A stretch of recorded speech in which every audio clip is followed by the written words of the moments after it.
Good evening, everybody. Once again, this is a UFC 127 post-fight recap with Stanley Thunderheart. And man, tonight, wow, this event right here was excellent. Except, of course, for the main event ending, which I will explain to you further down the line. But these fights were so awesome tonight. I mean, a lot of great fights tonight. So let me run down to this real quick.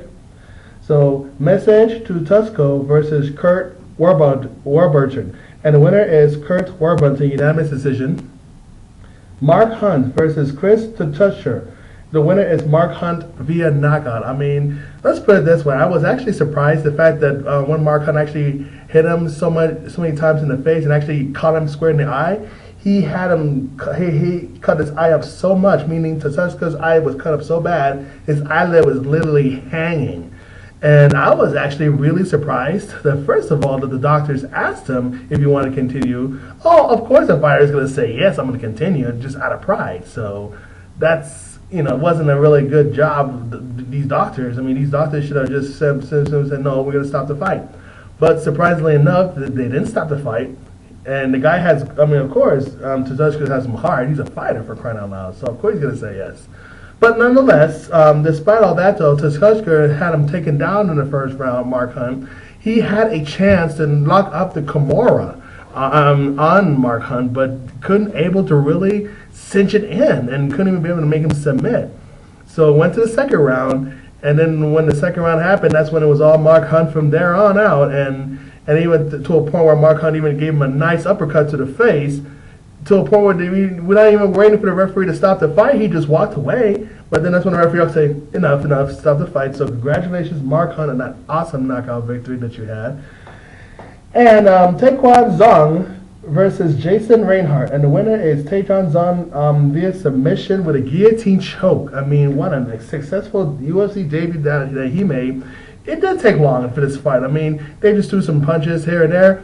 But at the same time, when Jason Reinhardt tried to take him down, he just grappled him, snatched him with his leg, boom, just cinch it on him, and just choked him out and tap out, and that's all it was to it. So, congratulations to Zhang and on his UFC debut.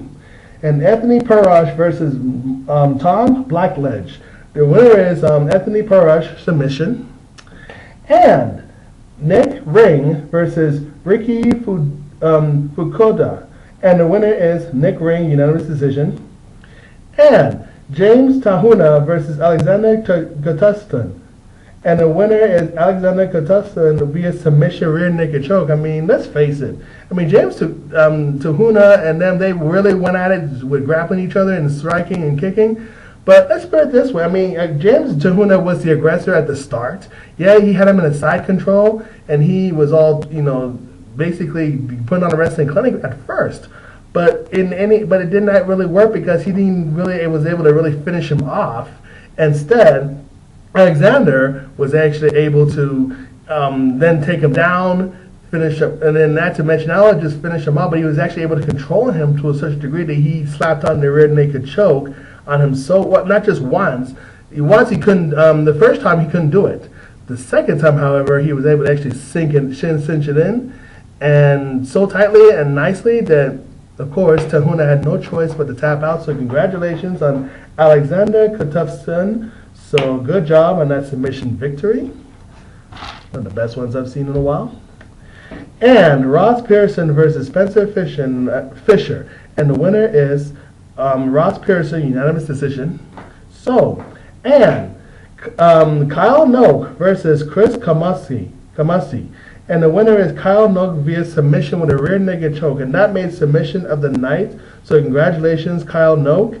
I mean, let's put it this way. I mean, that match didn't take long either. I mean, they just basically start swinging and kicking each other and so forth. But at the same time, Kyle Noke just took him to the ground and just worked out a near naked choke and really slapped it on him and tapped him out. So congratulations, Kyle Noke, on that awesome victory.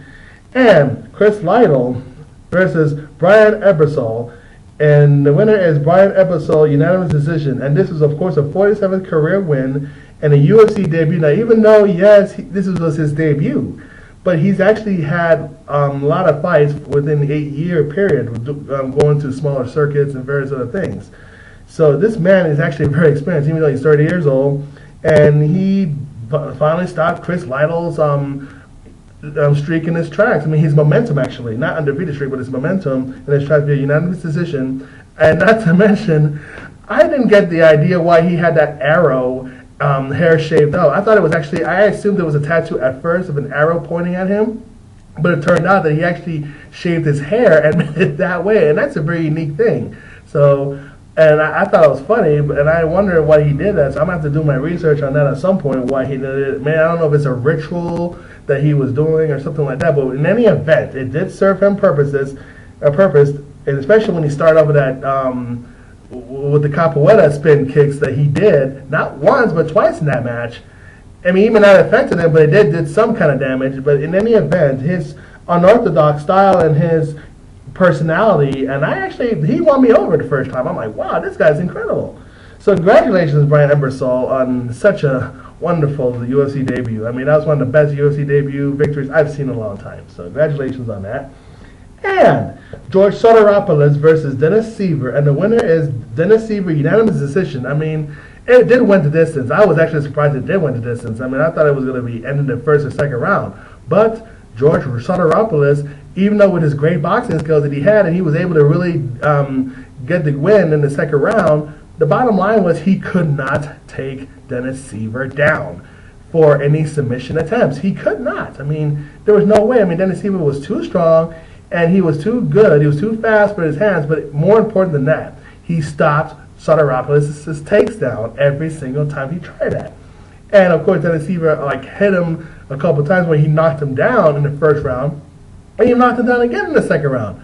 But needless to say, it went the distance, and Sotiropoulos just simply had to change up his boxing. He had to really do some more jabs and then start doing some combinations and some kicks and so forth. But nevertheless, though, he tried to strike a great striker like Dennis Siver, and Dennis Siver just stopped Sotiropoulos in his tracks. But fear not, though, Sotiropoulos fans, this guy's going to be back. And he's going to improve, and he's going to be better than he ever was before. So congratulations, though, Dennis Siver, for your victory. And Michael Bisping versus Jorge Rivera in the co-main event, and the winner is Michael Bisping TKO. I mean, from what I was told and what I actually saw, Jorge Rivera did call him out, and Michael Bisping, of course, is a very emotional guy as he is. Decided to start talking shit with him, and they went back and forth. But of course, according to what Joe Rogan said during the middle of the match, he actually did an illegal knee and actually nailed him there. And I was like, legal knee? I thought that was part of the fight. I thought it was part of the MMA fight, but I guess there are just certain rules that they have that I guess it slipped by me. Well, anyways, but the bottom line was, I mean, Jorge Rivera was asked by the doctors once again, going back to what I was saying earlier, these fighters are not going to say, no, I'm not going to continue. The other people will probably do it for them, their trainers will do it for them, but not the fighters themselves. They got too much pride in them, their own selves. Even if they know they're losing, they're not going to just say no. So Jorge Rivera, of course, going to say yes, even though he couldn't get up after the illegal knee to the head. He was having a hard time even getting his faculty straight. And so that became the downfall, even though it lasted toward the second round, but the second round was where it stopped, because Michael Bisping just kept on drilling him, and then finally, had him drilled to a point where Jorge was covered up. Michael drilled him so bad that Jorge went down, he gassed out, tired, and the referee stopped the match. So TKO victory with Michael Bisping, so he's definitely moving up. And then Michael Bisping was, of course, a gentleman. He apologized for what he said. And emotions do run wild. I mean, I can understand that very well, because I used to fight and be in the martial arts myself and get into so many and compete in tournaments and things like that. So I can see where emotions can run wild at that point. So congratulations, though, Mike Bisping, and very gracious in victory. And the main event of BJ Penn versus Jon Fitch. And, of course, unfortunately, there really was no winner. It was a majority draw, a sister kisser once again. I mean, come on. I mean, you worked out all these nice, great fights that you have all night, and in the main event, anticipating the main event, everybody was wanting to watch, and then you get a majority draw again? Oh, come on. What kind of judges are judging these fights? Look, the fact is, yes, BJ Penn did, in the first round, took him down a couple times, meaning Jon Fitch. Jon Fitch wasn't even expecting it. Matter of fact, he even admitted that he didn't even train for any wrestling takedowns because he didn't think he'd have to even worry about that, which was probably a mistake, or maybe not. All depends on sometimes. You don't even know sometimes if the fighters change their strategies or not, with how they train. But I mean, in the first 2 rounds, I mean, nobody really knew. I mean, the trainers didn't even know on Jon Fitch's side. The trainers didn't even know on BJ Penn's side who really won the first 2 rounds. But in the 3rd round, I mean, man, Jon Fitch kicked the shit out of BJ Penn. I mean, really. I mean, he made beating up BJ Penn really easily. I mean, and BJ Penn is no dummy. He's no fool to be beaten up on. Let me put it this way. But I mean, BJ Penn just got handed to him, and I personally felt that Jon Fitch really had this. At least, even if it's a split decision, even that he had this, but that's not the case. And so it turned out to be a majority draw.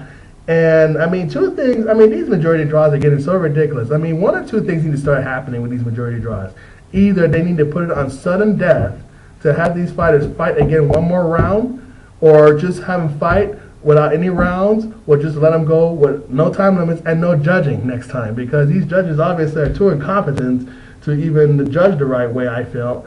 Or in the next fight that BJ Penn and Jon Fitch need to have is immediate rematch with each other. Okay, this needs to be settled. I mean, come on. I mean, a majority draw. I mean, these 2 need to actually meet each other again 1 more time. I mean, these fight promoters need to have them meet each other 1 more time. I mean, it's the only way to really determine who is really the best in the world and who really gets a shot at Georges St. Pierre's, or if Jake Shields happens to be lucky enough to beat Georges St. Pierre, or does the Matt Serra upset it, then we'll see what happens. But in any event, that's basically the event. The event was such an excellent event, except the ending. I mean, look, to really make it right next time, there needs to be a rematch between BJ Penn and Jon Fitch. That's all there is to it. That's all there is to it, folks. Anyways, so that's all there is to it. But overall, this event has been great and awesome event.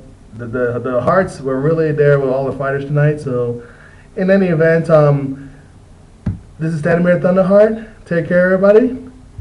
And I'm going to get going. So, this is it for tonight. Take care.